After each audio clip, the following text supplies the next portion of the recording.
Di tracking ternyata yang muncul nama pemilik komputer stafnya.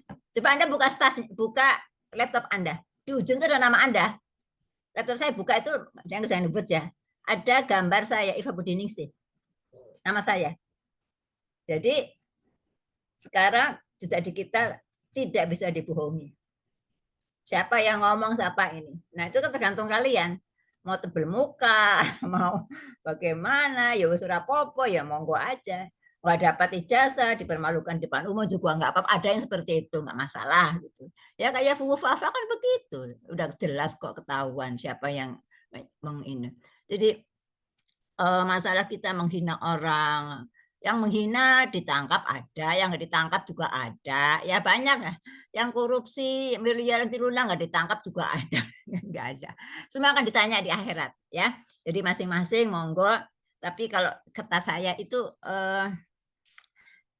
ibu saya dia udah meninggal. Jadi ketika saya masih kecil itu ibu saya wanti-wanti.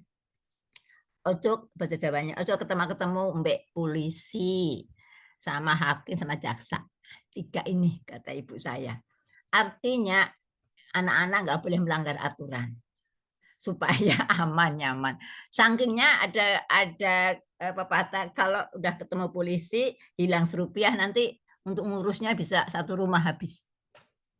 Ya, jadi hati-hati kalian ini orang akademik berpikir logis aja. Nggak ada yang susah, semua gampang bisa. Nggak ada bertanya kan ada bisa bertanya segala macam, yang ada anak malas. Jadi hati-hati ketika nanti buat tesis ada dibantu orang, pakai laptop Anda. Dan ini ketahuan kan dicek tingkat plagiatnya itu yang dibolehkan 30%. Artinya bikin orang 30%. Ya hati-hati aja. Kalau dipikir kita sih nggak ada apa-apanya gitu. Kalau Bahlil kan menteri sehingga dewer-dewer gitu ya. Wah sampai universitasnya S1 dari mana, S2 dari mana, nggak ada di Google. Ya, jadi kalau kita punya biasanya itu tebal muka ya nggak masalah gitu. Tapi kan kalau saya ya jaga keluarga ya anak-anak saya jangan sampai dibuat malu, nggak seberapa gitu ya. Jadi hati-hati era digital kalian, karena nanti nomor ijazah mungkin nggak keluar karena tesis Anda dibuatkan oleh si Ahmad, sedangkan diminta tesisnya yang bikin Ahmad, tapi Anda namanya Nur Hasan, nggak keluar tuh yang mana ini, ya kan? Hati-hati. Jadi saya mengingatkan jangan sampai Anda udah capek hari Sabtu dari pagi sampai sore keluar rumah atau keluar waktu, tenaga, bayar katanya. Paling kan 20 jutaan minimal itu kalian. Nah kok jasa susah keluar, ribut lah gitu ya. Pokoknya ribut. Kalau kita penguasa, kita presiden aman, ya. Tinggal jangan dikeluarin, selesai itu. Nah, kita kan siapa? Kita siapa? Biasanya yang dihukum-hukum itu yang kena, yang apa ya? Yang pengenaan hukuman undang-undang itu kurang kecil. Kalau orang gede mah korupsi aman gitu ya, jangan diselidiki, jangan diapa, mereka kan penguasa gitu ya. Ya jadi eh, tiap orang tuh sekali lagi jalannya monggo tinggal pilih. Nanti ditanya semuanya loh kalau meninggal itu ya. Makin tinggi pertanyaan banyak. Kalau kita kan rakyat paling manro buka, mama nabi juga ya orang Islam ya, penulisan ya. Nggak banyak-banyak paling 5 pertanyaan. Lah kalau pemimpin, sabrek-kabrek itu pertanyaannya. Rampung-rampung. Jadi hati-hati kalian ini mau tesis gitu ya. Cari yang gampang, cari yang aman gitu ya. Kalau kata saya R&D itu paling aman. Ini kan guru-guru kalian. Coba membuat desain bahan ajar digital. Kan kalau bahan ajar digital itu kayak gini. Kalau pelajarannya agama, beda dengan pelajaran olahraga. Apanya bahan ajaran seperti digital pakai bagaimana? Kan beda. Kalau agama nggak sholat prakteknya tentang sholat sekali. Kalau ini kan olahraga apa? Olahraga tentang apa? Oh tentang lari, ya kan videonya kan beda. Nah, Anda yang paling tahu, itu yang membuat karya Anda berbeda. Anda kan pasti tahu, kalau lari ini misalnya olahraga lari, pengembangan, media pembelajaran, olahraga, lari, misalnya. Ada guru olahraga di sini, ada nggak? Coba ini saya ngasih tahu supaya Anda nih tesis tuh nggak eh, apa ya plagiatnya punya orang di copy-copy diganti-ganti gitu. Saya tahu, saya bilang saya tahu, cuman kan belum ada alat untuk mendeteksi gitu. Tapi dari baca tes Anda sudah tahu saya ini beginian sendiri, ini diborongkan gitu ketahuan gitu ya. Tapi kan masing-masing ya, monggo masing-masing. Eh, Silahkan Anda tinggal pilih, sekali lagi ada 1001 jalan menuju Roma, tinggal pilih, cuman janganlah nanti ketahuan karena nanti ini sedang dikembangkan di UI, sudah dikembangkan sekarang gara-gara Bahlil gitu ya, eh, sudah ketahuannya di bawah 1-2 tahun, S1 S2-nya di Google gak ada, logikanya jadi curiga kan, ditelusuri lah laptopnya, tesisnya, filenya, ternyata yang bikin stafnya, stafnya dokter gitu, dokter stafnya tuh luar negeri semuanya. Jadi kalau mereka kan penguasa, jadi aman-aman aja gitu ya. Kalau kita udah orang kecil, duit momonge, habis gitu uangnya gitu kan. Anda uangnya merasa habis, jangan habis, harusnya untuk jalan-jalan, untuk kebahagiaan keluarga anak. Enggak, ini untuk sekolah saya, S2, saving, ya kan. Terus ijazah nggak keluar. Ya. Jadi hati-hati kalau bikin tesis nanti, saran saya research and development aja, tentang bahan ajar yang pengembangan bahan ajar digital tentang lari. Yang kan tinggal bikin video-video yang bagus begini, yang tidak bagus begini, gitu aja kan. Kalau kayak gini nilainya 6, kalau kayak gini nilainya 10, bagaimana nilai 10, startnya bagaimana kalau lari itu. Step-stepnya aja, begini, begini, begini. Jangan begini-begini, selesai gitu ya. Masih 80 halaman nggak dapat gitu ya. Dapatlah gitu ya kan. Referensinya banyak dari mana-mana. Tinggal referensi 20 cukup, baca tentang olahraga lari. 20 artikel banyak tuh. Tinggal ambil ganti paraphrase. Itu milik Anda. Dan paling rata-rata itu 10%, 5% plagiatnya ya. Jangan lebih aja ya. Saya hanya saran. Nanti kita mau ambil S3 kan ditanya, mana tesisnya? Nggak perlu tes-tes segala macam. Tesisnya mana? Cek. Plagiatnya 50%, reject itu. Ya, UI nge-reject, mau masuk UI misalnya. Sekarang udah ada alat bahwa ini orisinil milik Anda atau bukan. Hati-hati ya. Kalau kita dosen Pak Fahri, Pak ini kan sebenarnya kan dia orang dewasa. Udah dewasa, udah tahu ini halal, ini haram, ini boleh, tidak boleh. Kan Anda udah tahu kan. Masa kita kayak anak kecil dipaksa-paksa. Kalau SD, SMP, SMA ya harus begini. Kalau nggak ini, balikin. Nilainya 0. Kalau SD, SMP ya. Nggak boleh begini, harus begini. Balik, perbaiki. Kalau kita kan ya ada rentang nilai. Nilainya mau 10, monggo. Mau 100, pilih. Oh, Pak Nur Hasan 100 nih. Ada yang mau pilih 60, ya monggo. Telat-telat, bikinnya copy paste punya orang. Ya 60 nilainya kan. Ya, jadi Turnitin ngecek punya kalian Anda murah kok, saya terus aja ke Shopee paling berapa sih? Anda kan udah 27 orang, selesai nggak sampai 100.000. Ketahuan mana yang asli, plagiatnya 50, mana yang 8. Jadi sangat isi-isi gampang ya. Jadi saya hanya mengingatkan saja, hati-hati Anda mau tesis gitu ya. Buasana Pak Fahri kita kan percaya sama kalian. Kalau kalian bohong ya kalian tanggung sendiri kan. Nah, masalahnya jangan sampai nanti sudah mau wisuda atau nomor ijazah nggak keluar. Gara-gara itu bukan milik Anda. Ya, saya ingetin aja. Mungkin akan terjadi nanti. Ketat, didikti akan ketat, ditunda, diperbaiki dulu. Nah, bagaimana udah mau wisuda kok diperbaiki dulu tesisnya. Ya, hati-hati saja. Saya minta tolong nanti kalau proposal cek di Shopee berapa plagiatnya. Anda sendiri yang tahu, kalau kurang perbaiki di paraphrase. Jadi paraphrase itu gampang. Jadi kalau nyontek di jurnal lain misalnya saya makan, diganti aja saya sedang lapar. Bedanya apa? Sama itu. Cuman diganti dengan kata kita sendiri. Padahal itu mananya sama-sama mau makan karena lapar kan. Jadi hati-hati teman-teman sudah mulai sadar bahwa era digital, lagi kan tesis gitu ya. Jadi silahkan Anda mau pilih yang mana, jangan nanti menyesal.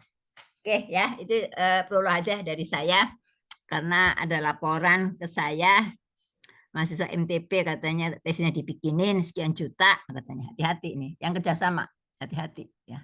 Jangan sampai nggak ada yang sulit kok. Ada kan ada pembimbing gitu ya. Ada teman-teman, ada tesis, ada kaprodi, sekprodi. Dosen-dosen Anda bisa tempat untuk bertanya gitu ya. Buka tesis yang lama-lama kan ketahuan, atau di universitas lain juga bisa. Oke, gini caranya, gampang gitu ya. Jadi jangan males, itu aja. Oke, sekarang kan sesi presentasi. Itu kan Pak Hasan ya? Kelompok 1 udah siap? Sudah. Ya, monggo. Jadi kita baca bersama ya. Jadi nanti sesinya gini. Presentasi. Presentation ya. Itu pakai apa? Template-nya apa? Presentasi itu. Template-nya? PowerPoint. Apa? Words? PowerPoint. PPT. PPT kan? Ya. PowerPoint template. Ya. Singkatan PPT apa? PowerPoint template. Karena itu yang Anda presentasikan poin-pointer saja. Beberapa kali saya lihat, saya kemarin uji S3, words di copy taruh di PPT. Kecil-kecil. Ini S3. Saya bilangin. Presentasi pakai apa? PPT. PowerPoint. Poin-poin yang mempunyai kekuatan. Itu yang ditampilkan. Misalnya ada kata-kata begini. Lagi viral, menyusun disertasi, dibuatkan stafnya, kemudian dengan plagiat 95%. Kira-kira PowerPoint-nya apa? Plagiatisme disertasi. Gitu. Yang dia sampaikan itu. Nah, nanti cerita penjelasannya. Ini yang dimaksud adalah adanya seorang dokter sedang disertasi, ada plagiat yang membuatkan stafnya gini-gini. Kan gitu. Tapi judulnya itu kan plagiatisme disertasi. Itu namanya PowerPoint. Poin yang memberi kekuatan. Udah dihafal. Jadi kalau presentasi panjang lebar, yang dengerin pusing. Ini apa nih poinnya?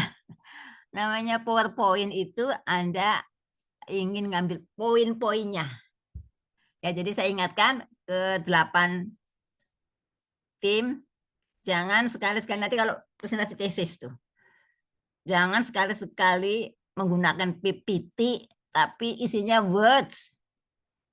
Ya. Kali lagi. PPT itu untuk presentation kan ya. Aplikasi presentasi pakai PPT di mana-mana. Tetapi buat yang menarik, ada gambar-gambar, ada jadi kalau ada penjelasan disertasi, gambarnya orang ini aja bikin disertasi pusing atau gimana, tapi yang kita tidur yang ngerjakan stafnya gitu, atau apa itu bisa aja buat dibuat lucu-lucu gitu, tapi jadi menarik, jadi ingat orang. Jadi gini, ketika kita presentasi tujuannya apa sih? Ingin mengajak orang lain paham dengan pikiran kita. Sehingga kita buat poin-poin yang menarik nih, supaya Anda sama dengan kita. Ini penting loh, gitu loh. Nah, untuk supaya menarik, mudah diingat ya, singkat, padat, menarik, dikasih warna, dikasih gambar-gambar yang jadi akan ingat yang lucu-lucu gitu sehingga akan ingat itu yang mendengarkan itu ya. Maka mungkin akan banyak bertanya karena poin jangan sampai kalau presentasi itu bukan poin itu nggak akan ada yang tanya jelas semuanya nggak akan ada yang tanya. Nah, sedangkan kegiatan kita sosialisasi presentasi berharap ada yang bertanya bagaimana jangan dikasih semua poin-poinnya aja gitu ya. Kelompok 1 siapa? Jadi jangan ada yang words ditaruh di PPT. Ini orang-orang TP loh, saya bilang gitu. Teknologi pendidikan gitu. How to menyampaikan sesuatu, how to mengajak orang lain supaya ikut dengan kita, paham dengan kita yang kita miliki. Nah, itu bagaimana gitu ya. Jadi harus menarik, singkat, padat, lucu, berwarna-warni, nggak bosenin gitu ya. Itu. Kelompok 1 siapa? Kami, Prof. Pak Hayat, Ahyat. Ya, Prof. Ya, tentang apa? Ayo kita. Relevansi teknologi kinerja di dalam era Oke, ya. digital. Jadi gini, kita ini belajar. Salah juga enggak apa-apa, yang kadang ada perbaikan gitu kan. Ini ada nilai nih.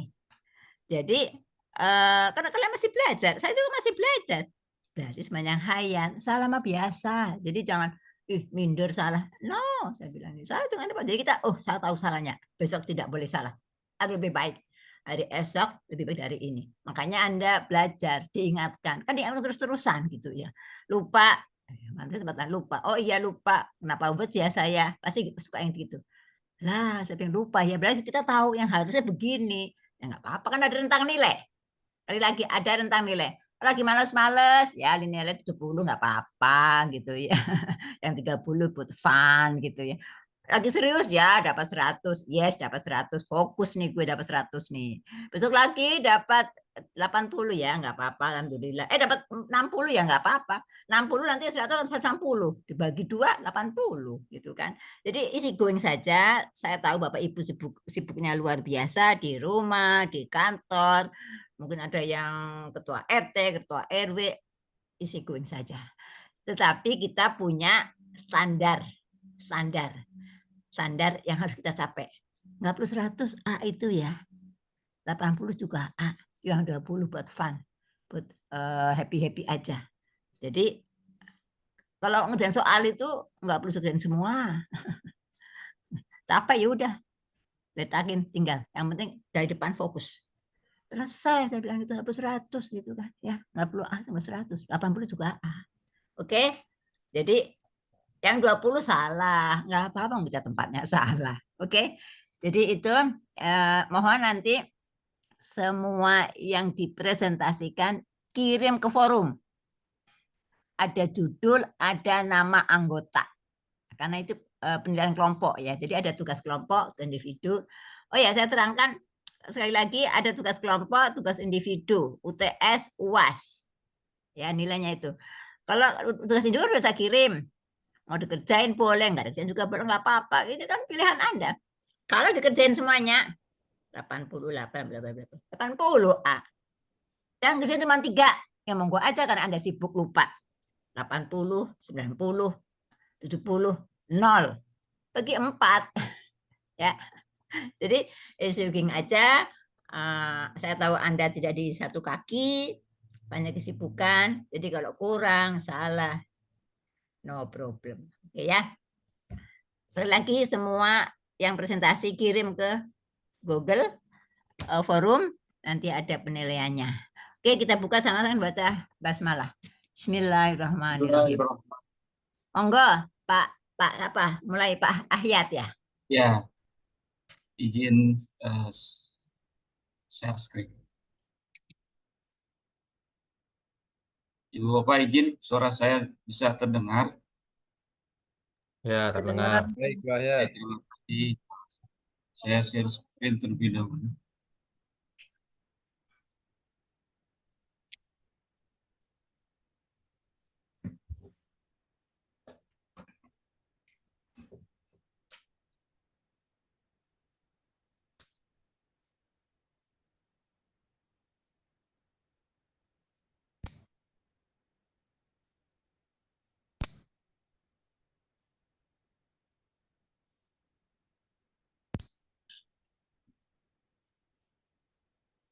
Baik.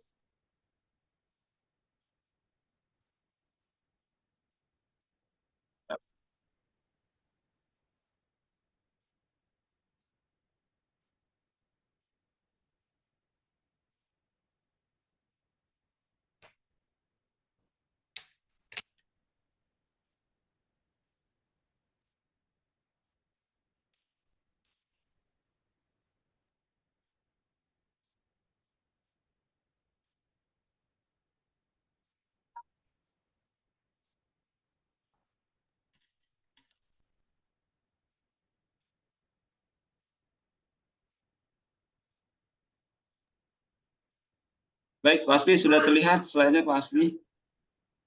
Sudah Pak Hayat. Sudah. Baik. Teman-teman sekalian, Ibu dosen Profesor Dr. Iva Budiningsih yang kami hormati, mohon izin untuk mengawali presentasi pagi hari ini. Bismillahirrahmanirrahim. Assalamualaikum warahmatullahi wabarakatuh. Waalaikumsalam warahmatullahi wabarakatuh. Alhamdulillahirrabbilalamin. Assalatu wassalamu ala rasulillah wa ala alihi wa sahbihi ajma'in amma ba'du. Yang terhormat Profesor Dr. Insinyur Iva Budiningsih selaku dosen pengampu mata kuliah teknologi kinerja dalam pendidikan, teman-teman mahasiswa Magister Teknologi Pendidikan Universitas Islam Asy-Syafi'iyah, mudah-mudahan semua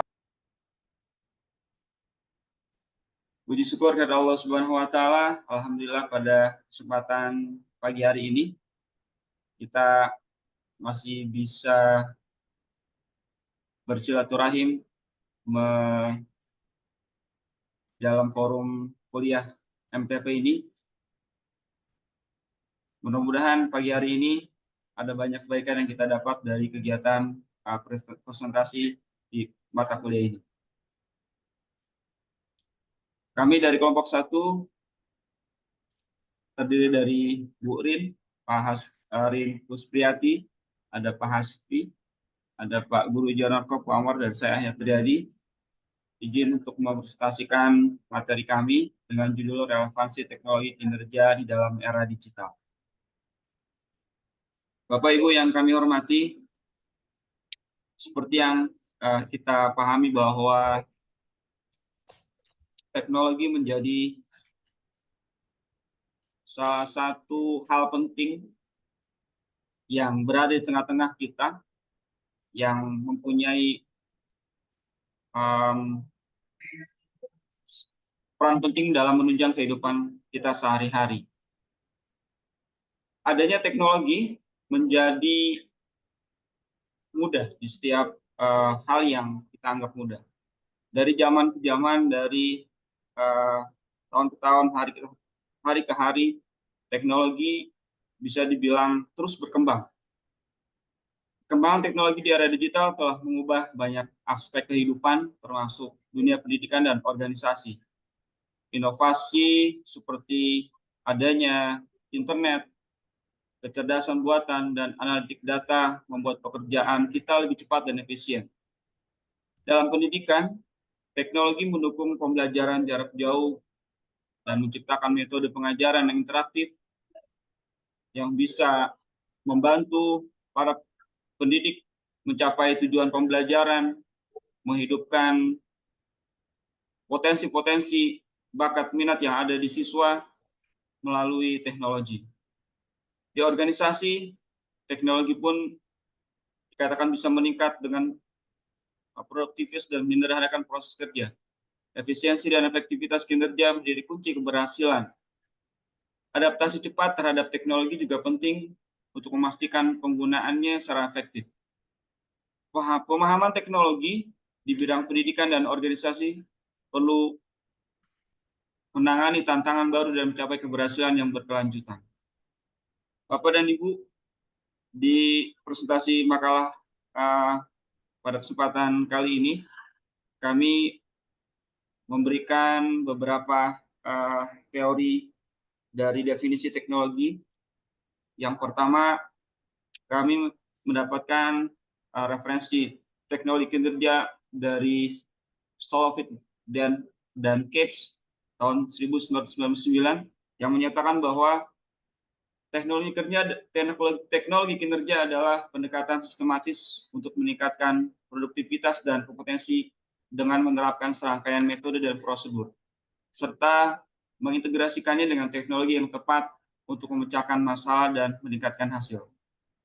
Dari Fantin, Mosley, dan Dissinger 2012 memberikan definisi bahwa teknologi peningkatan kinerja adalah pendekatan berorientasi hasil yang berfokus pada mengidentifikasi dan menutup kesenjangan kinerja dengan memanfaatkan intervensi yang didukung oleh peneliti dan teori.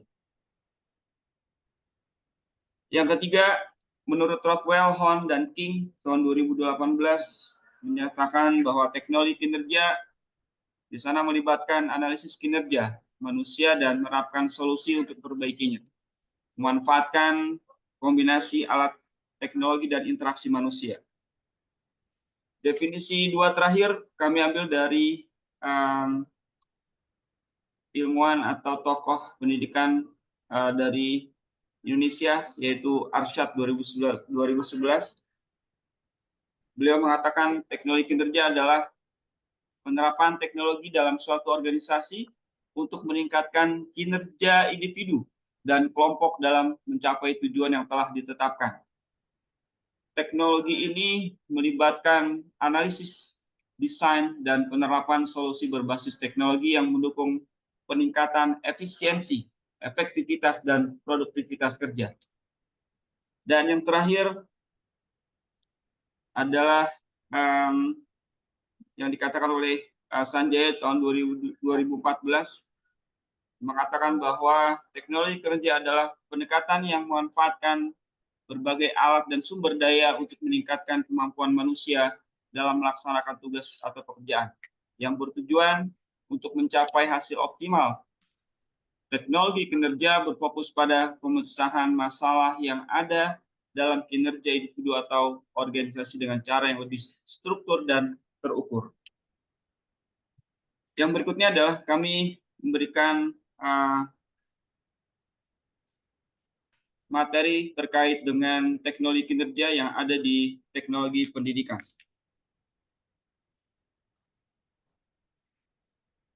Teknologi kinerja atau yang disebut dengan performance technology dan teknologi pendidikan memiliki hubungan yang erat karena keduanya bertujuan untuk meningkatkan hasil yang diinginkan melalui penggunaan teknologi. Teknologi kerja fokus pada analisis dan penerapan solusi untuk meningkatkan kerja individu atau organisasi. Ini mencakup penggunaan berbagai alat dan metode yang dirancang untuk mengatasi kesenjangan kinerja, seperti perangkat lunak, adanya pelatihan, atau sistem berbasis teknologi. Sementara itu, teknologi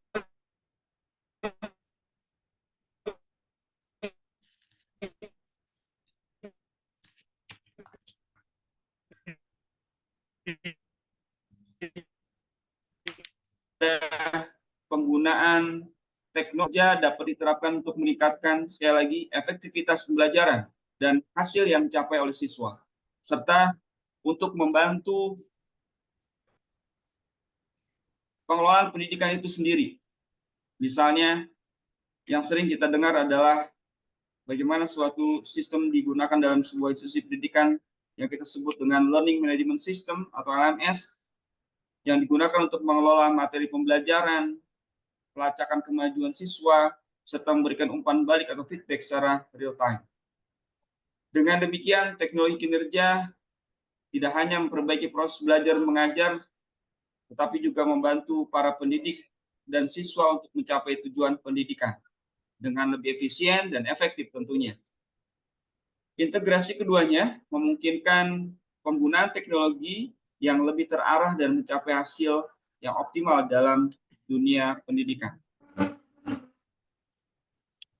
Yang berikutnya akan disampaikan oleh Pak Hasbi. Pada Pak Hasbi, silakan. Baik, terima kasih Pak Hayat. Mohon izin Ibu dosen dan teman-teman semuanya. Baik, untuk selanjutnya yaitu relevansi teknologi kinerja dalam era digital. Yang pertama, implementasi dalam pendidikan.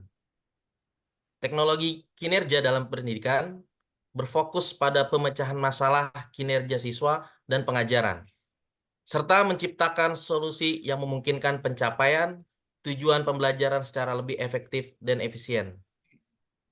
Salah satu implementasi teknologi kinerja yang relevan dalam dunia pendidikan ialah personalization of learning, yaitu pendekatan yang mengadaptasi pembelajaran sesuai dengan kebutuhan dan kemampuan masing-masing siswa.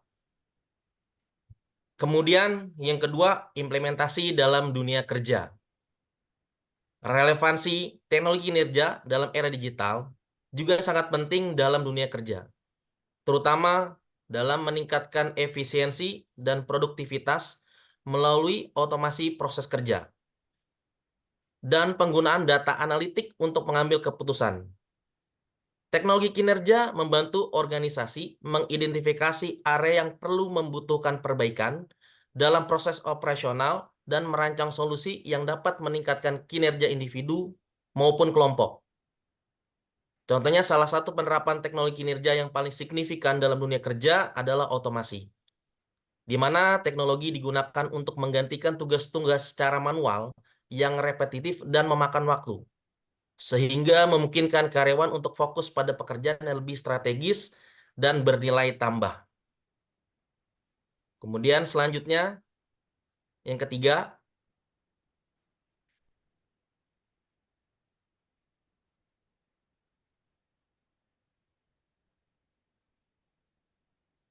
next Pak Hayat. Oke. Yang ketiga, yaitu langkah-langkah integrasi teknologi kinerja, langkah-langkah integrasi teknologi kinerja dalam pendidikan dan pekerjaan. Yang pertama, yaitu tentang analisis kebutuhan dan permasalahan. Yang kedua, pemilihan teknologi yang tepat. Yang ketiga, perancangan dan penyesuaian teknologi. Yang keempat, pelatihan dan pendampingan pengguna. Yang kelima, implementasi dan uji coba. Yang keenam, evaluasi dan perbaikan berkelanjutan. Yang pertama, analisis kebutuhan dan permasalahan, di mana langkah awal di dalam mengidentifikasi sebuah kebutuhan secara spesifik, permasalahan yang ada. Contohnya di dalam dunia pendidikan dapat berupa kesenjangan dalam hasil belajar siswa atau kurangnya efisiensi dalam proses administrasi. Di dunia kerja, analisis kebutuhan mencakup identifikasi proses kerja yang memerlukan optimasi dan pelatihan keterampilan bagi karyawan. Sebagai contoh, sebuah sekolah dapat menganalisis rendahnya keterlibatan siswa dalam pembelajaran daring dan memutuskan untuk mengadopsi platform pembelajaran interaktif. Kemudian pemilihan teknologi yang tepat. Setelah melakukan identifikasi, langkah berikutnya, pemilihan harus mempertimbangkan faktor seperti kemudahan penggunaan, kemudian biaya, dan skalabilitas. Misalnya, institusi pendidikan dapat memilih learning management system seperti Moodle untuk mengelola pembelajaran secara daring. Sementara perusahaan dapat memilih alat manajemen kinerja seperti SAP, SuccessFactors, untuk memantau pencapaian target karyawan. Yang ketiga, perancangan dan penyesuaian teknologi. Selanjutnya, tahapan ini merupakan merancang dan menyesuaikan sistem agar sesuai dengan kebutuhan pengguna. Di dalam pendidikan, berarti kita merancang sebuah modul pembelajaran interaktif atau fitur pembelajaran secara personalisasi. Jika di dalam dunia kerja, perusahaan dapat menyesuaikan sebagai alat analitik untuk mengatur parameter kinerja yang relevan, seperti tingkat produktivitas atau tingkat kepuasan pelanggan. Selanjutnya yang keempat, pelatihan dan pendampingan penggunaan. Di dalam penerapan teknologi kinerja memerlukan pelatihan dan pendampingan, terutama yang terlibat dalam memahami cara penggunaannya. Di dalam pendidikan, guru dan siswa perlu dilatih untuk memanfaatkan teknologi secara optimal. Sementara di dunia kerja, pelatihan karyawan tentu penggunaan teknologi dapat dilakukan melalui workshop atau modul e-learning. Yang kelima, implementasi dan uji coba. Tahap implementasi dilakukan secara bertahap. Biasanya dimulai dengan uji coba pada skala kecil sebelum diadopsi secara luas. Misalnya, sebuah perusahaan dapat menguji penggunaan software manajemen kinerja pada satu departemen terlebih dahulu untuk mengevaluasi bagaimana tingkat keefektivitasannya. Yang terakhir, yang keenam, evaluasi dan perbaikan berkelanjutan. Langkah terakhir, melakukan evaluasi secara berkala untuk menilai dampak teknologi terhadap hasil belajar ataupun kinerja. Feedback dari penggunaan seperti guru, siswa, ataupun karyawan menjadi data penting untuk memperbaiki sistem dan memastikan teknologi yang diterapkan terus secara relevan. Sebagai contoh, evaluasi dapat menunjukkan bahwa fitur tertentu kurang tepat jika digunakan atau disesuaikan sesuai dengan kebutuhan dan ketingkatannya masing-masing. Dengan mengikuti langkah-langkah seperti ini, institusi pendidikan maupun organisasi kerja dapat memastikan integrasi teknologi kinerja tidak hanya efektif, tetapi juga memberikan dampak positif yang signifikan. Pendekatan ini membantu menciptakan lingkungan belajar dan kerja yang lebih produktif, adaptif, dan inovatif. Untuk selanjutnya akan dilanjutkan oleh Ibu Rin Kuspriyati. Silakan Ibu Rin untuk selanjutnya tantangan dan peluang. Baik, mohon izin Bu dosen dan rekan-rekan melanjutkan paparan presentasi di pagi hari ini. Tantangan dan peluang. Tantangan kesenjangan digital atau digital divide. B. Kurangnya pemahaman teknologi di kalangan sumber daya manusia. C. Keamanan data. D. Resistensi terhadap perubahan. Dan peluang yang kedua, adaptasi teknologi berbasis kecerdasan buatan AI dan inovasi dalam pengembangan teknologi kinerja. Yang B, kolaborasi lintas sektor. Yang C, pengembangan teknologi berbasis IR dan VR. Untuk kesimpulannya, next Pak Ahyan.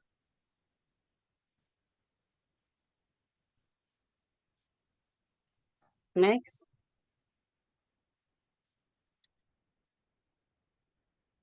Jadi untuk kesimpulan dari relevansi teknologi kinerja di dalam era digital adalah teknologi kinerja dalam era digital menunjukkan bahwa penerapan teknologi ini dapat memberikan dampak positif yang signifikan baik di dunia pendidikan maupun di dunia kerja.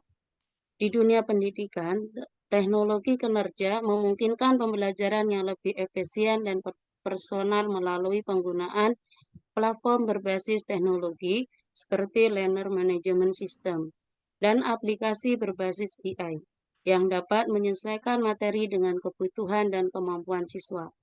Sementara itu, di dunia kerja, teknologi kinerja memfasilitasi otomasi proses operasional dan mengembalikan keputusan berbasis data analitik yang pada gilirannya meningkatkan produktivitas dan efisiensi. Namun, penerapan teknologi kinerja juga menghadapi tantangan, seperti kesenjangan digital dan kurangnya pemahaman teknologi di kalangan sumber daya manusia.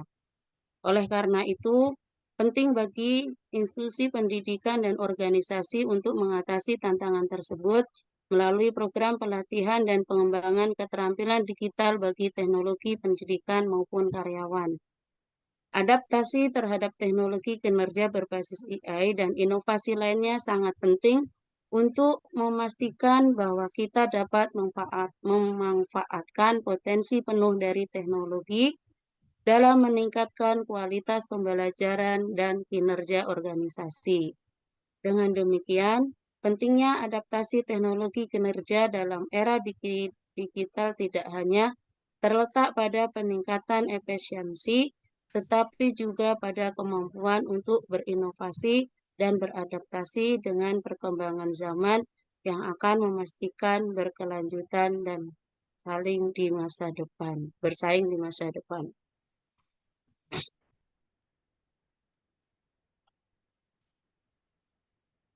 Next, Pak. Nih, sedikit. Manusia adalah makhluk sosial. dan tidak bertahan hidup sendiri tanpa bantuan orang lain. Mudah-mudahan ini jadi motivasi sehingga kita harus bekerja sama untuk mencapai tujuan dan kemaslahatan bersama. Untuk selanjutnya saya kembalikan lagi ke Pak Ahyat. Terima kasih. Terima kasih Bu Rin dan Pak Hasbi atas pemaparannya, dan Bu dosen dan teman-teman sekalian. Demikian pemaparan materi makalah kami yang berjudul relevansi teknologi kinerja di dalam era digital. Selanjutnya kami akan membuka diskusi terkait dengan judul pemaparan makalah kami hari ini. Kita berdiskusi. Sebelum didiskusi saya review dulu. Baik, Bu dosen. Coba tutup dulu aja. Baik. Materinya tutup dulu. Oke ya.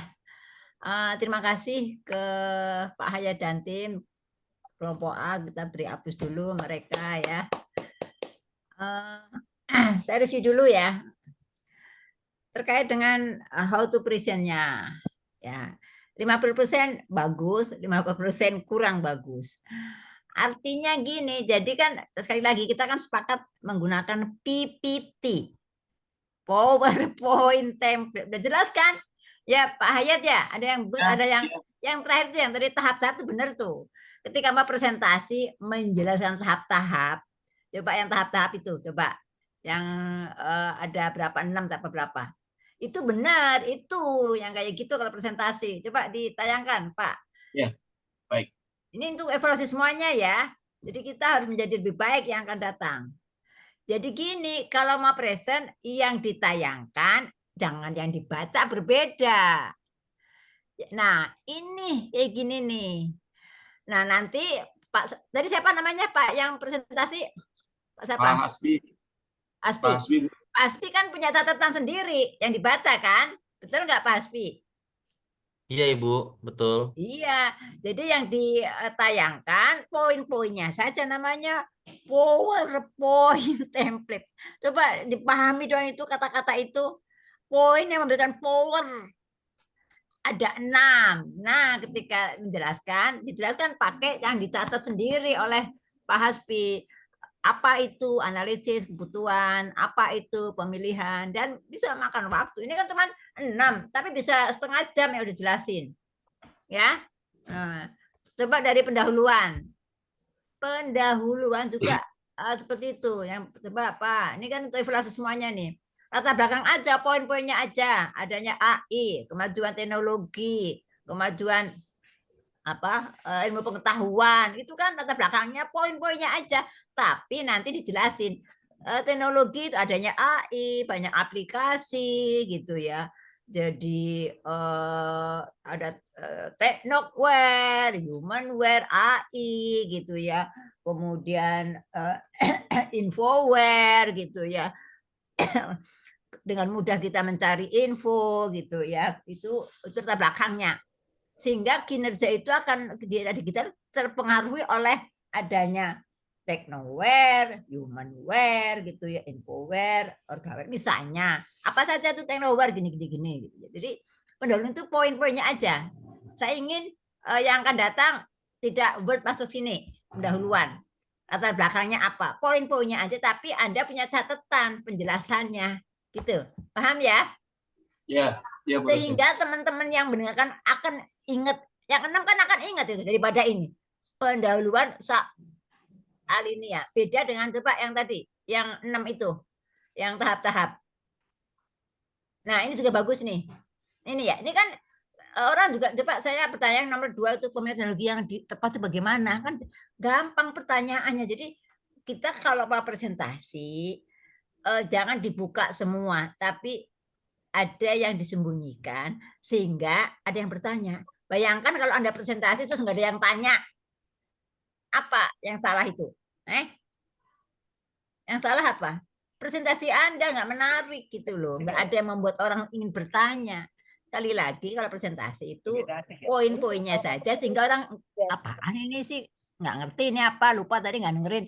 Saya pertanyaan nomor 2, gitu. Nomor 3, 4, 5, 6 kan? Beda dengan yang pendahuluan. Coba kesimpulan juga. Kesimpulan juga poin-poinnya aja. Kena MUMS. Coba MUMP itu tuh yang yang lagi kesimpulan coba. yang lagi rame. Ayat. Kesimpulan. Nah, ini juga poin-poinnya aja. Kesimpulannya satu. Ya, adanya tantangan apa ada. Sebenarnya kan bisa aja hanya terserah kalian kan. Hanya menyampaikan tantangan dan peluang aja juga boleh gitu ya. Tapi poin-poinnya saja. Pasti 2 minggu lagi. Ada yang bertanya dengan teknik presentasinya. Kalau menurut saya benar nggak sih seperti itu presentasi? Ya, benar. Ya, Ya, jadi format seperti itu ya. Sekali lagi poin-poinnya saja, tidak words ditayangkan. Konten cukup bagus. Monggo, kan masih banyak yang perlu ditanyakan ini ya. Monggo silahkan diskusi. Yang jelas begini nih review saya ya. Ini era digital. Saya tadi di awal sudah jelaskan contoh tadi pagi itu kasus disertasi. Itu kan kinerja seseorang. Tidak bisa dibohongin. Kita bisa bohong. Kerjaan siapa itu? Nah ya. Itu karena ada humanware yang luar biasa yang membantu kita itu dengan mudah AI gitu ya. Tetapi ada rambu-rambunya, misalnya 30% yang boleh dibantu orang lain, yang ini tidak boleh. Take nowhere dan gunakan laptop orang lain. Gitu. Itu kan kiat-kiatnya mengantisipasi tantangan terhadap produk-produk kan karena ada hak intelektual, ada paten gitu ya. Disertasi itu ada hakinya loh. Hak kekayaan intelektual karena itu karya Anda. Hak itu hakinya ke HAM. Jadi ketika orang mau menyadar izin dulu gitu loh. Jadi mohon maaf aja secara konten ini udah bagus, cuman pembahasannya tidak lengkap. Jadi yang ini lengkap nih. Jadi ada langkah-langkah, kesimpulan juga kesimpulannya nggak jelas gitu ya. Jadi mohon poin yang berpower itu yang perlu diangkat ya. Nah, sekali lagi yang akan datang mohon diperbaiki ya presentasinya, kita manfaatkan template PowerPoint-nya seperti itu. Nah, terkait dengan relevansi dengan area digital nggak gampang ya kita ya. Tadi sudah jelas rambu-rambunya ada. Jadi bagaimana supaya kasus FAFA, disertasi yang plagiat 95% dan sebagainya, itu sebenarnya satunya ada kemudahan. Kemudahan itu untuk apa? Jadi misalnya gini, karena kalau mencari referensi dengan Mbah Google itu nggak ada referensinya.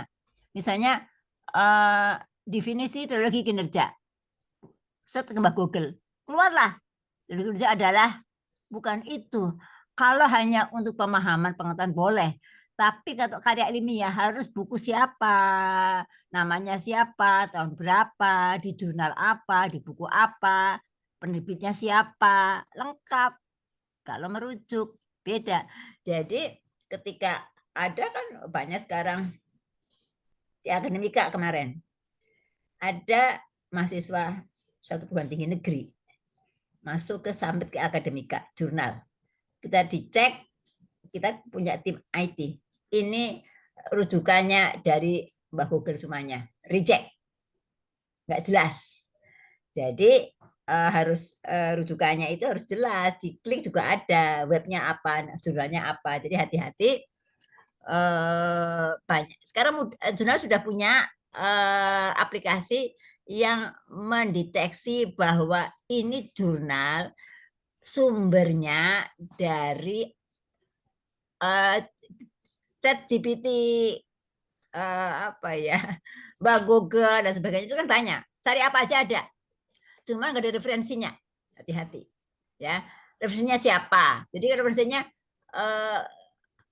web dan sekian tahun sekian. Kurang lengkap. Siapa namanya di jurnal atau di buku atau di hasil konferensi atau apa. Kalau di ChatGPT, Mbak Google itu nggak ada referensinya. Jadi itu kemungkinan di reject bisa kalau Anda nanti bikin jurnal ya. Seperti itu. Jadi hati-hati.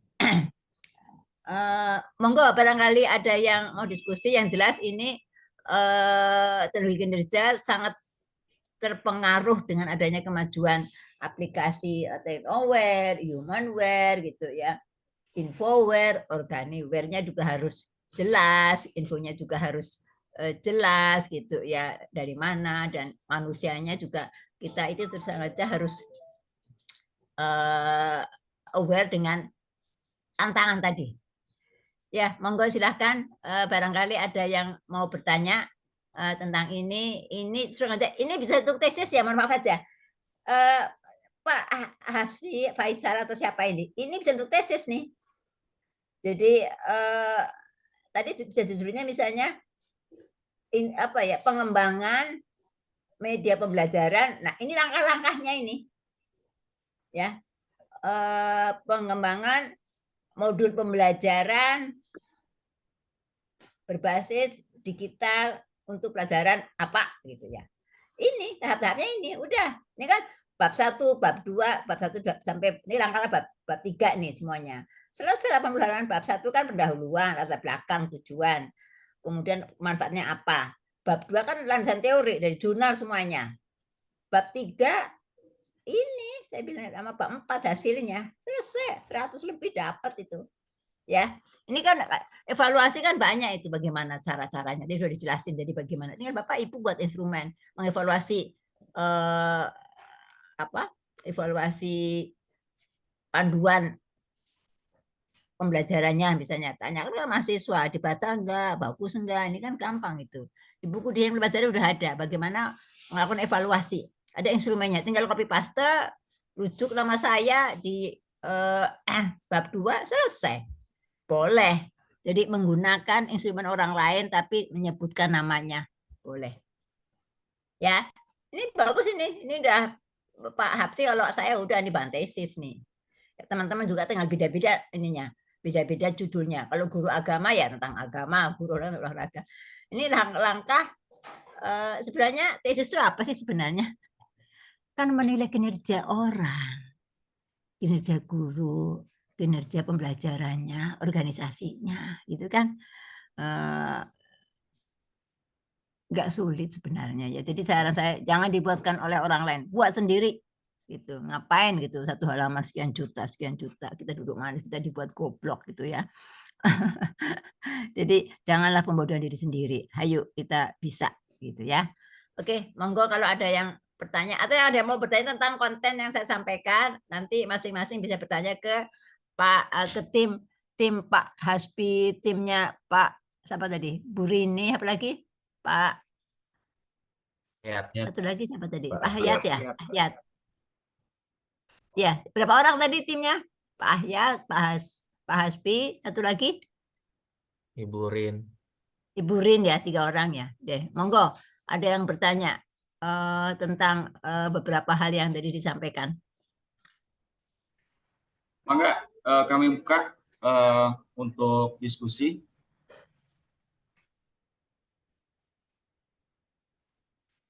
Jadi, ayo ada yang tanya? Mangga Pak Hasan.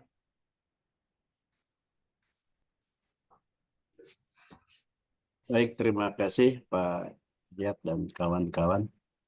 Mohon izin Prof. Ipah.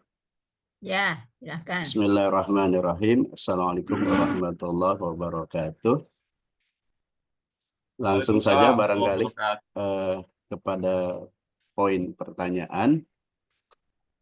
Yang pertama, kita ketahui bahwa AI atau AI ini kan buatan manusia, begitu.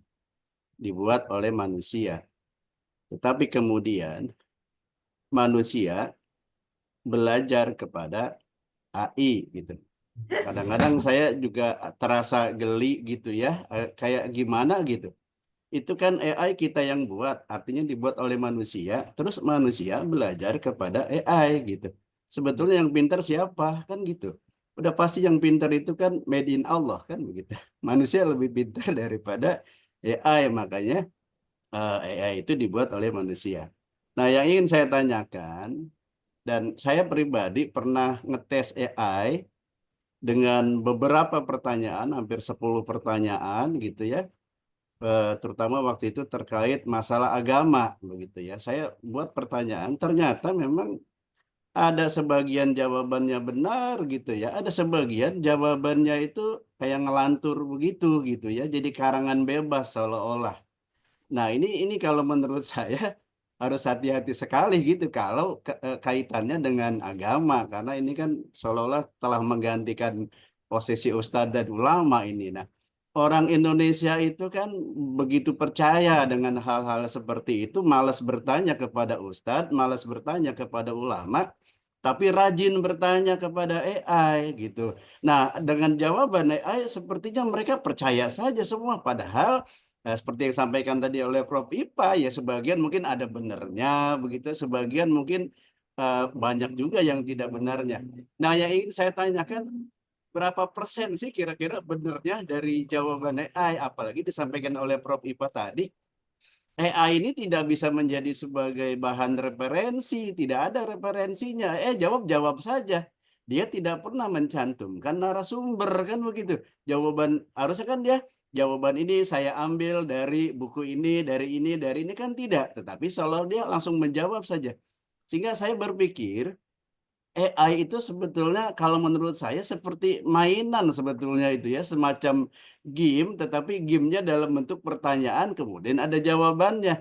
Nah, kita jangan terlalu 100% percaya atau mungkin 50% percaya kepada AI. Demikian barangkali Pak Hafid dan teman-teman, mohon pencerahan buat saya ini terkait dengan AI gitu ya. Sejauh mana tingkat kepercayaan atau mungkin apakah sudah ada yang meneliti begitu tingkat validitas daripada jawaban AI itu seperti apa, berapa persen benarnya, berapa persen salahnya, itu sudah ada yang meneliti atau belum gitu ya.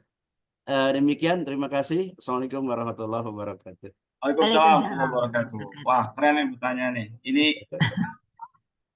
pernah dilontarkan di seminar kemarin ya, Pak? Iya, makanya ini diulas kembali. Nah, kita diskusikan lagi. Baik, ada lagi rekan-rekan yang lain diskusinya selain Pak Nur Hasan? Boleh menanggapi terlebih dahulu terkait dengan pertanyaan dari Pak Hasan. Jika pertanyaannya adalah berapa persen tingkat validitas, kemudian keakurasian jawaban yang kita dapati dari pertanyaan yang kita ajukan ke AI itu, khususnya di beberapa AI itu kan ada banyak jenisnya. Ada AI yang sifatnya adalah menspesifikkan pada pencarian informasi, kemudian ada AI yang digunakan untuk melatih keterampilan, kemudian ada AI untuk efisiensi pekerjaan yang diterapkan dalam teknologi pekerjaan, ada banyak hal. Jadi yang mau saya tanggapi adalah jadi betul beban AI khususnya yang ada di ChatGPT atau Gemini itu bisa kita jadikan 100% jawaban dengan kualitas yang kuat. Pernah saya dapati juga pada saat saya menggunakan salah satu AI yang di sana saya coba mengetikkan nama surah Al-Quran. Ketika Al-Quran itu ayat surah dan ayatnya itu muncul, kemudian saya cek kembali di Al-Quran Digital Kemenak, ternyata memang meleset dari ayatnya itu sendiri dan artinya. Artinya apa di sini memang kita memang harus bijak untuk bisa menggunakan AI ini kembali untuk meng-cross-check kebenarannya. Jadi jangan mentah-mentah kita ambil atau kita gunakan terkait khususnya apalagi yang hubungannya dengan agama yang tadi disampaikan Pak Hasan. Jadi banyak teman-teman yang mungkin mencari pertanyaan, mencari jawaban terkait dengan agama dengan menggunakan ChatGPT. Jadi poin yang mau saya sampaikan adalah kita harus bijak dan kembali pada kesadaran kita bahwa untuk cek and recheck jawaban dari siapapun atau apapun yang kita dapati itu harus kita cross check kembali kebenarannya, terutama pada hal-hal yang memang sifatnya adalah prinsipal seperti itu. Nah, seberapa persen tingkat validitas keakurasian jawaban dari AI itu memang belum ada angka yang bisa kami dapati. Mungkin saya belum dapati temuan penelitian yang bisa mengungkapkan validitas berapa persen tingkat validitas keakurasian jawaban dari AI tersebut. Jadi yang mau saya sampaikan adalah kita kembali sama-sama, apapun yang kita dapati dari sumber manapun, memang kita harus meng-cross check kembali kebenaran itu. Demikian Pak Hasan yang bisa saya tanggapi. Mungkin dari teman-teman lain bisa menanggapinya. Ya, terima kasih. Ada yang mau nambahin jawabannya Pak Ahyat? Baik, mohon dosen, Pak, saya- mohon izin Pak Soeb, Ibu Prof. bertanya atau menanggapi? Bentar, Bu Rini dulu, Bu Rini Oh, mau iya. nambahin. Ya, menambahkan dari Pak Nur Hasan ya, tentang kekhawatiran AI. Menurut kami selaku orang Islam, harus ada filter tentang Al-Quran dan hadis, tetap punya kekhawatiran. Lebih-lebih ketika kita mempelajari Al-Quran atau rujukan hadis, yang mana nantinya itu harus kita mempunyai murabi atau sebuah guru. Dan IA juga tetap telah juga menjawab benar ketika menjelaskan Islam atau non-Islam juga ada kebenarannya dari segi positifnya. Tapi kembali lagi bahwa buatan manusia itu tidak ada yang sempurna, tidak bisa sepenuhnya kita itu meniru manusia. Karena IA tidak memiliki penilaian atau intuisi dan kreativitas manusia. Jadi intinya tetap kita harus ketika kita mencari ilmu yang terkait dengan keagamaan, terutama agama Islam, Al-Quran maupun hadis, tetap kita harus benar-benar cross-check terlebih dahulu. Begitu Prof. Ibu Prof. Oke, makasih. Saya nambahkan, ada pertanyaan kedua nanti ya, saya tambahkan. Ini pertanyaan bagus ini Pak Hasan. Jadi gini, kan kita diharuskan suruh baca ikro, suruh baca, tapi baca yang lengkap, bukan baca sekilas-sekilas. Karena itu kan komputer bikin manusia. Jadi ada merekam dari apa yang kita omongin. Misalnya saya ngetik ibu kota negara RIIKN. Kadang-kadang karena error sehingga ada masuk lagi ibu kota ibu kota Jawa Tengah Semarang, gitu kan? Ketika ada yang nanya mana ibu kota Semarang, dia buka thread, dia gabung itu, jawabnya ibu kota Semarang apa? IKN jawabannya. Dari mana kamu? Di Google. Astagfirullahaladzim. Jadi itu numpuk gitu kan. Jadi ketika kita ngobrol atau telepon-teleponan direkam sama Google itu, semua direkam info-info itu, kemudian yang mirip-mirip disatukan. Jadi itu seperti apa ya? Mesin itu mengumpulkan kayak seleksi, misalnya seleksi kacang yang gede-gede, otomatis kan misah. Yang ini sama ini, yang ibu kota gabung. Nah, ibu kota Jawa Tengah kok jawabnya IKN, dari mana? Dari Mbah Google, karena itu numpuk ya. Apalagi tentang agama itu yang buat Mbak Google itu yang buat, bukan orang Islam. Jadi misalnya sunnah menjadi sunnah fardu kifayah menjadi fardu, bisa aja kan. Anak-anak muda dengan gampangnya cari di AI, bisa salah itu. Makanya perlu baca satu, serahkan pada ahlinya. Ahli itu orang, bukan AI. AI itu bukan ahli, karena sekolahnya juga nggak jelas. AI sekolah di mana sih? S1, S2, S3 di mana? Nggak ada tuh sekolahannya. Apa dikatakan ahli? Kan enggak. Ya, jadi ketika Prabowo mengatakan Bahlil itu sekolahnya di Universitas mana, dia melihat keahliannya dari mana gitu ya. Kok dia bisa jadi menteri investasi? Kan orang logikanya kan ada standar. Kalau lulusan Harvard pasti pinter.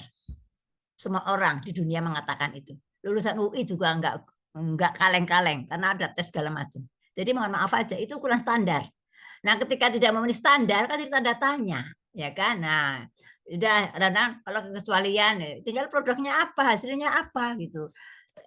Di Al-Quran ada hadis mengatakan serahkan pada ahlinya, ketika tidak tunggu kehancurannya. Ya wes hancur gitu kan. Maaf aja hancur udah. Jadi hancur maaf ya kita perbaiki lagi. Jadi itulah ya kita lingkaran saja, lingkaran salah perbaiki, salah perbaiki. Kapan majunya ya? Uang dapat korupsi perbaiki hukum, lama-lama nggak maju-maju kan lingkaran. Nah itu ya itu manusia ya.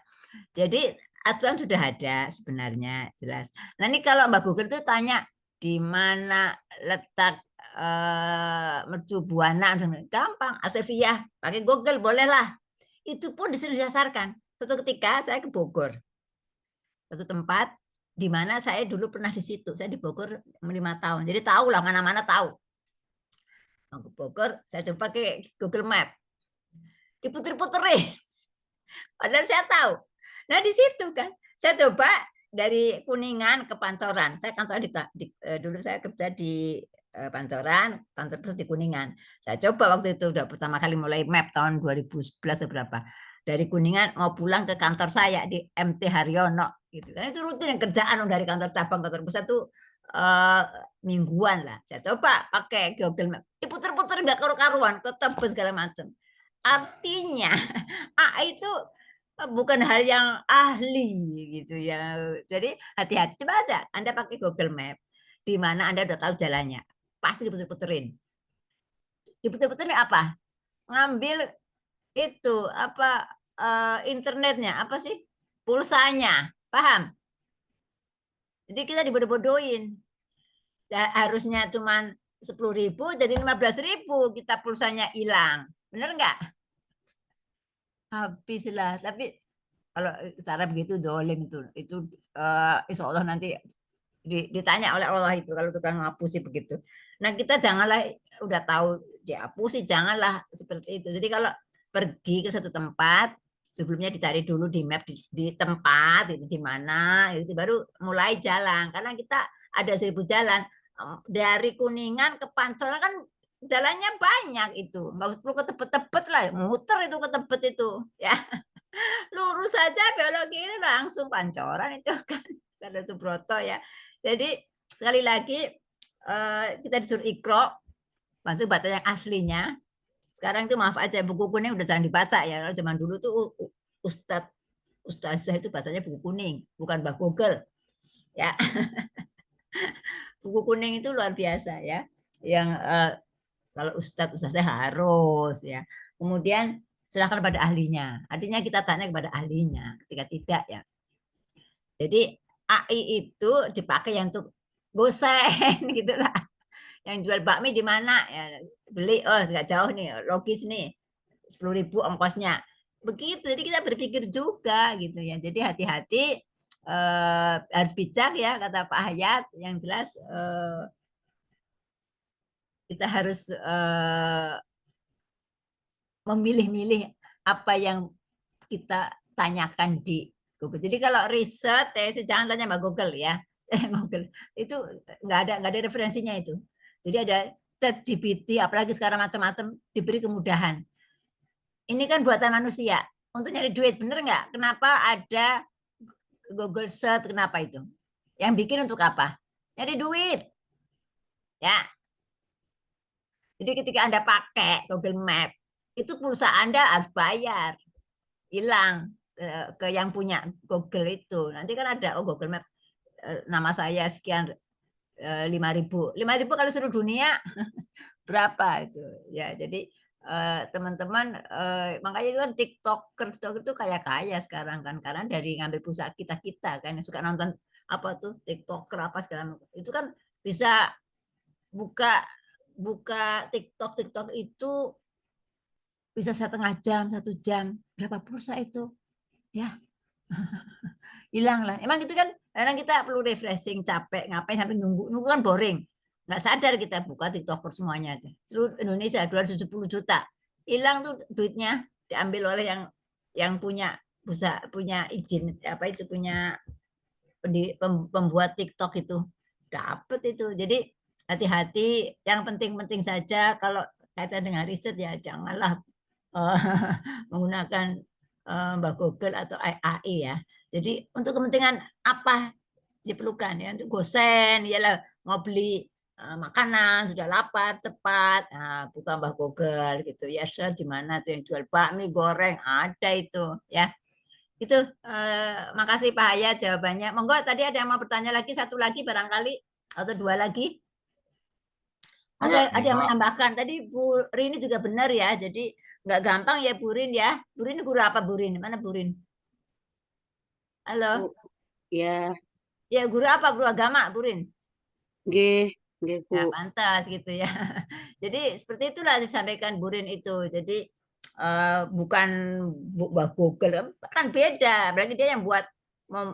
Coba tanya siapa Nabi Isa. Beda jawabannya itu. Tuhan jawabannya kalau di itu di mana di Google. Coba aja buka. Siapa Nabi Isa? Itu Nabi. Jawabnya kan Tuhan Yesus kan jawabannya. Nah, anak sekarang kalau nggak teliti dia akan jawab seperti itu. Oh ternyata Yesus itu Tuhan. Oh berarti yang salah yang siapa ini? Kan jadi ragu-ragu. Bisa-bisa menjadi berubah keimanannya gara-gara Mbak Google. Ya, kan yakin banget nih, benar pasti benar itu. Anak sekarang kan begitu. Jadi hasil penelitian saya, ini baru-baru saya meneliti pembelajaran partisipasi dan kolaborasi terhadap penggunaan media gitu. Jadi kreatif, media kreatif. Jadi saya teliti eksperimen di Madrasah Aliyah se-Jakarta Timur. Ada 7 madrasah aliyah, praktek mereka membuat produk kreatif, promosi gitu, baik video dan poster, tapi melalui kerjasama dan partisipasi, diskusi kelompok. Mereka ketemu membuat apa. Nah, saya tanya kira-kira ke guru-gurunya, kira-kira karakter apa yang paling menonjol ketika mereka berdiskusi dan berpartisipasi semuanya? Gurunya semua 7 guru menjawab mereka akan fokus terhadap kontennya, apa peningkatan pengetahuan gitu loh. Jadi diskusi dengan teman-temannya, mereka berharap akan ada karakter menambah keingintahuannya tinggi terhadap konten. Guru-guru itu berpendapat bahwa dengan diskusi, kolaborasi, maka rasa ingin tahu siswa itu akan tinggi terhadap kontennya. Misalnya tentang diskusi tentang buah manggis, manfaatnya apa misalnya. Harapan guru siswa itu akan ingin tahu manggis itu untuk apa saja gitu. Tapi setelah praktek ya, ketika sudah selesai, saya tanya siswanya, kira-kira karakter apa yang Anda muncul ketika bekerja sama membuat sesuatu? Apa jawabannya? Happy, bangga, gitu. Tidak menyangkut konten. Coba. Jadi ketika dia kolaborasi, ini penting happy ketemu gitu, teman buat video tidak fokus pada kontennya. Nah, konten kan gampang pakai AI, Bu. Ngapain gitu ya? Misalnya mau cari manfaat manggis apa? Ya buka Mbak Google katanya. Yang penting ketemu dengan teman, bisa silaturahim, juga ketawa-ketawa. Tapi ini menjadi poin bahwa era digital manusia siswa dibuat sendirian. Asik ini. Nggak peduli sesama. Ibunya sakit nggak tahu. Sendirian. Nah ini lama-lama membuat dia terganggu kesehatan mentalnya sebagai makhluk sosial. Keselnya ibunya dibunuh, ayah dibunuh, nenek dibunuh. Hah? Ini apa ini? Anak di bawah umur membunuh bapaknya. Saking keselnya, kamu jangan main HP aja, nanti nggak pinter. Main HP lu, dimatiin itunya, apa internetnya, kan ya? Lagi main apa game? Kasih dimatiin ternyata. Lama-lama marah, ambil pisau, dibunuh ibu bapak ibunya. Hah? Ini apa ini? Nih. Jadi dampak AI itu membuat orang lupa lingkungan, membuat ketika dimatikan cemas. Kalau cemas marah. Nah, karena itu perlunya semua nih guru-guru nih, buatlah semua mata pelajaran dengan metode partisipasi, kolaborasi. Supaya happy, janganlah bunuh-bunuh ayahnya, ibunya, masa malaman dibunuh ayah ibunya. Kasus di Lebak Bulus. Bukan orang miskin dia, orang kaya. Ya. Jadi HP ini membuat orang cemas.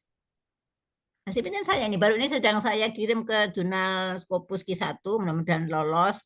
Jadi pembelajaran partisipasi dan kolaborasi dulu hasil penelitian orang lain meningkatkan keingintahuan sehingga menjadi pinter anaknya, diskusi. Tetapi anak sekarang enggak, membuat dengan adanya kita ketemu orang happy, hahaha, hihi, ketemu gitu loh. Itu yang membuat jadi konten nomor sekian, yang penting happy karena itu sedang dicari. Di rumah HP-an melulu, nggak peduli orang. Tapi ketika diskusi, membantu, oh kamu nggak bisa ya? Oh ini, dibantu kan? Belanja barang-barang ke pasar, beli bahan, beli apa, gitu ya. Jatuh kayak kecoret, kayak mencong, kayak dihapus gitu ya kan? Happy itu, komunikasi dengan orang lain, peduli sama sesama, saling membantu. Nah kelamaan main HP itu. Jadi kesimpulannya pembelajaran kolaborasi, partisipasi penting untuk menjaga kesehatan mental anak-anak didik kita. Ya, moralnya kalem, peduli orang, ada orang jatuh ditolong, itu di Indonesia masih ada. Di luar negeri udah nggak ada itu, Pak. Maaf aja, Pak. Lu gua ya. Jadi hasil penelitian saya ini mudah-mudahan nanti saya launch gitu ya. Dapat bantuan dari Kemendikbud 70 juta saya untuk meneliti ini gitu ya. Mudah-mudahan nanti bisa lolos ke jurnal bereputasi Q1 gitu ya. Artinya ya kenapa pemerintah ngasih bantuan saya 70 juta gitu. 70 juta, 74 saya dapat untuk meneliti ini di Jakarta Timur 7 sekolah madrasah aliyah. Jadi siswa-siswa itu boring, jenuh, kalau HP ketinggalan cemas, internet gak ada gelisah, jadi namanya nomophobia. No mobil jadi fobia, artinya kecewa, stres ketika nggak ada HP, mati, HP ketinggalan. Jadi mulailah, jadi sekarang kan HP udah masuk kelas, bener nggak? I'm learning, tapi gunakan yang baik. Jadi kemarin itu ketika saya penelitian HP, pakai HP kalian, bikin video dengan HP. Jadi HP tidak untuk yang lain-lain gitu, untuk main game, judi segala macam itu kan apa aja yang porno, yang apa, aduh luar biasa anak-anak sekarang. Jadi saya setuju dengan kebijakan di Australia, di bawah 16 tahun nggak boleh medsos.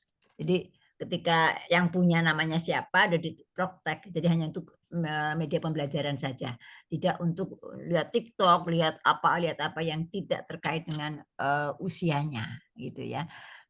Film-film juga lima anak-anak kayaknya di-protect. Mudah-mudahan di Indonesia juga akan seperti itu gitu ya. Jadi tadi banyak banget ya AI itu kebocoran data tadi ya. Siapa ini yang mengatakan ini tadi? Di siapa ya? Di sesi keberapa nih? Yang tantangan ya? Tantangan itu. Jadi luar biasa. Jadi kinerja dikait dengan tantangannya. Kinerja saya atau kinerja siapa? Itu kan? Nah itu kinerja stafnya kok udah aku. Ya. Jadi sekarang nggak bisa. Kalau zaman dulu iya. Ketika yang keluar ketuanya. Sekarang nggak bisa, saya bilang. Nah, ketuanya nggak ngapa-ngapain, duduk manis, yang kerja bawahannya semua, ya kinerja bawahan dong. Kalau personal, kalau organisasi ya semuanya. Jadi kita harus bijak-bijak, ini kinerja siapa ini, ya.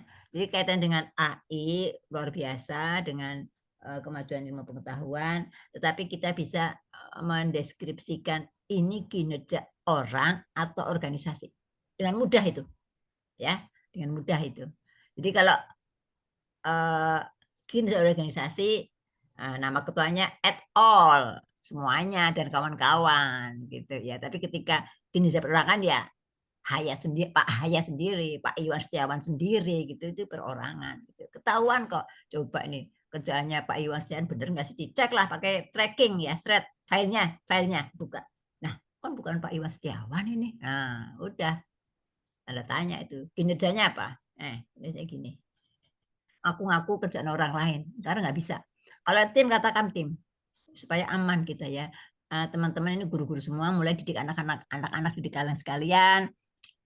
Jangan sampai AE tadi kinerja siswa menjadi tidak optimal. Ditanya ibu kota Jawa Tengah, jawabannya IKN gitu. Sedih juga saya. Ada di TikTok itu ditanya ibu kota Jawa Tengah, nggak ada yang benar jawabannya. Di Kalimantan, IKN kayak mana nggak tahu gitu. Bagaimana? Sedih juga ya. Jadi bagaimana membuat meja pembelajaran tentang geografi. Jadi kalau zaman dulu kita nih hafal seluruh ibu kota. Bahkan NTT apa sih NTT nggak tahu. NTB apa nggak tahu apa NTB. Hah? Anak sekarang tuh nggak tahu apa NTB. Nusa Tenggara Barat, Nusa Tenggara Timur, nggak tahu. Karena saking asiknya tanya Mbak Google yang tidak ada sumbernya. Oke, ada 2 menit lagi. Barangkali ada yang mau komen lagi tambahan atau komen dengan terhadap apa yang saya. Atau ada pertanyaan satu kali lagi. Monggo.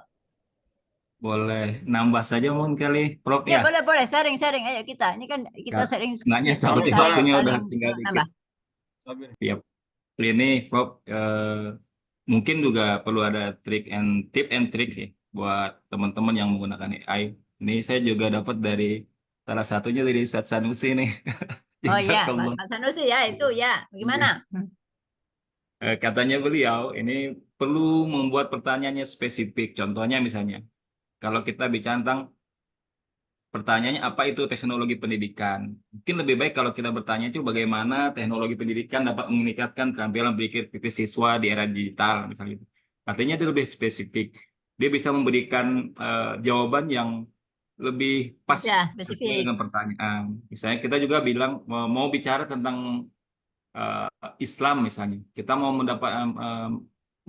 mau mengenalkan tentang pendapat siapa di buku apa, mungkin judul bukunya apa.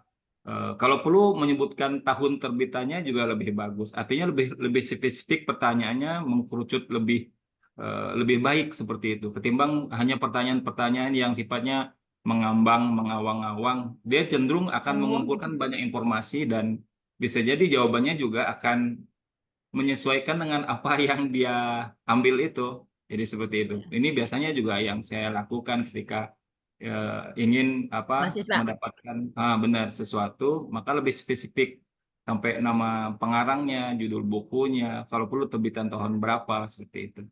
Kemudian kita juga perlu menggunakan kata kunci yang tepat. Misalnya gini, kalau kita mau bicara tentang AI, ini bagaimana penggunaan AI untuk pembelajaran aktif. Itu lebih baik ketika kita nanya misalnya AI dalam dunia pendidikan seperti apa. Artinya dia memang lebih pas kata kuncinya, semakin tepat. Insya Allah semakin mengarah kepada kebenaran itu semakin besar kemungkinan.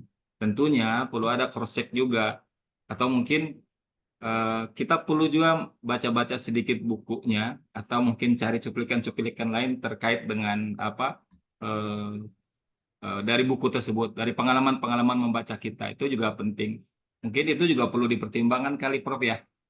Insya Allah begitu Prof. Makasih. Assalamualaikum warahmatullahi wabarakatuh. Jadi gini, ini dari guru itu terus saja. Coba Anda bayangkan, saya tidak pernah membuat UTS or UAS writing test. Nggak ada saya. Semua learning to do. Learning to know penting. Nah, itu ya. Kalau learning to know penting harus yang spesifik supaya jawabannya juga nggak umum. Betul. Jadi ketika anak SD, SMP, SMA, guru SMA lah minimal. Kalau membuat pertanyaan terkait dengan learning to know, kita harus tahu dong, Cirebon di mana sih katanya. Jadi letak kota Cirebon yang di Jawa Barat itu di mana gitu ya, misalnya letak telepon di mana gitu. Bahkan kalau terus terang aja kadang-kadang nama banyak sekali ya. Di Lampung ada desa Kutoarjo, sedangkan Kutoarjo itu di sana kecamatan Jawa Tengah. Ada orang dari Lampung, nama itu bisa banyak sama karena mungkin kata-kata Solo ada di Surakarta, ada di Solo Balapan. Jadi kalau pertanyaannya umum ya jawabannya akan salah. Betul itu Pak tadi Pak Sanusi dan Pak Sabirin. Jadi ketika kita menanyakan hal-hal yang spesifik, sebaiknya pertanyaan pun harus spesifik, fokus, mengarah. Khususnya untuk anak SD, SMP, SMA, oke lah.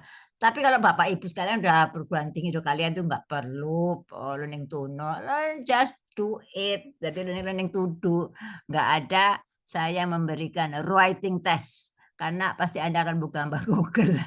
Ya, jadi kalau mengerjakan kan masing-masing. Coba bikin apa itu tadi yang saya UTS UAS membuat jurnal, menerjemahkan, mengintisari suatu ini, nggak akan buka Google kan ada baca gitu, walaupun nanti akan baca, intisari kan dia harus dibaca. Kalau sama berarti copy paste itu ketahuan, recheck itu. Jadi ketika membuat buat analisis kinerja di masing-masing tempat kerja Anda, gak ada yang nyontek-nyontek kan, Anda masing-masing bekerja di tempat Anda, beda-beda kan sekolahnya, tempatnya, analisisnya berbeda-beda ya. Jadi makasih tadi Pak Sabirin dan Pak Sanusi ngingetin kita. Jadi untuk makanya kan sekarang untuk kegiatan penilaian kinerja siswa, berarti prestasi belajar atau prestasi kerja, gunakan learning to do. Jadi bukan writing test, enggak zamannya writing test. Ada ChatGPT, ada macam-macam, tinggal buka walaupun ada yang salah. Nggak ya langsung copy. Jadi kalau ChatGPT keluar, copy paste, taruh, nggak akan dibaca apa isinya, mananya enggak, cepet banget itu. Ya. Tapi kalau kita buat sendiri kan, mesti otomatis kan dari di sekolah kan kayak gini nih. Yang mau saya pakai untuk UTS kan diambil-ambil. Nggak semua dibaca, dipilih-pilih. Anda pasti baca. Dari misalnya Anda mau kan di sekolah pasti sudah ada laporan kinerja sekolah dari pengawas. Ada itu. Boleh Anda buat jadi UTS Anda, UAS Anda, tapi kan yang mana ini? Yang sudah dengan yang masuk, saya mau menyoroti tentang sarana prasarana belajar. Kan diambil itu semua, enggak semua kan diambil itu. Thread, jadi 10 halaman, selesai. Itu karya Anda di tempat Anda bekerja. Dan kita dicek, nggak akan sama karena Pak Sabirin sama Pak Sanusi satu sekolah emang. Beda. Jadi kalau misalnya Pak Sabirin menggunakan analisis kinerja sarana prasarana sekolahnya Pak Sabirin, nggak mungkin sama dengan analisis kinerja sarana prasarana sekolahnya Pak Sanusi. Beda ya kan, namanya aja beda, sekolah judulnya beda, sekolah SMK, sekolah apa. Itu yang membuat intinya sama sebenarnya ya. UTS, UAS itu jawabannya sama sebenarnya, tapi caranya berbeda-beda. Itu yang membuat originalitas karya Anda gitu. Oke, udah 35 menit, lebih 5 menit, mohon maaf. Kita tutup sama-sama ya. Mohon maaf bila ada hal yang kurang-kurang. Sukses semuanya. Jadi besok ada perbaikan ya. How to present. Terima kasih. Kita tutup sama-sama dengan baca hamdalah. Alhamdulillah. Terima kasih. Wassalamualaikum warahmatullahi wabarakatuh. Waalaikumsalam warahmatullahi wabarakatuh. Terima kasih Prof. Ipa. Sama-sama. Terima kasih Prof.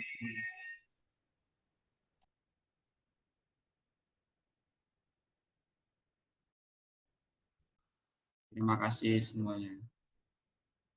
Terima kasih Bapak Ibu. Next dulu. Pak Iwan, Mas Sabirin, 10 orang ini baru masuk pendaftaran. Apa tuh? Itu 9. Kita masuk juga dulu. Iya, Nama kita kita masuk. Nanti kita masukin yang 10 itu, Pak. Masukin semua. Masuk dulu. Ya, kita masuk ke grup. Oh, Ya, Biar kelihatan banyak. masukin kita. Bener. Sama adik-adik yang kemarin tuh. yang Minta di bantuan sama, ya kita ada di grup internasional itu ya. kayaknya. Bener. Yang kemarin masukin aja juga yang nasional kemarin tuh. Ya kalau di luar kita masukin kalau sudah berbayar, Pak. Ah, nanti tinggal Kalau di luar kita tinggal di dia luar, dipaksa sama ini dosen kayak ya kemarin. itu kecuali itu. Kita masuk grup mereka juga kan bayar kan. Bener bener bener bener. Dan coba deh aneh ini deh. Coba saya lihat itu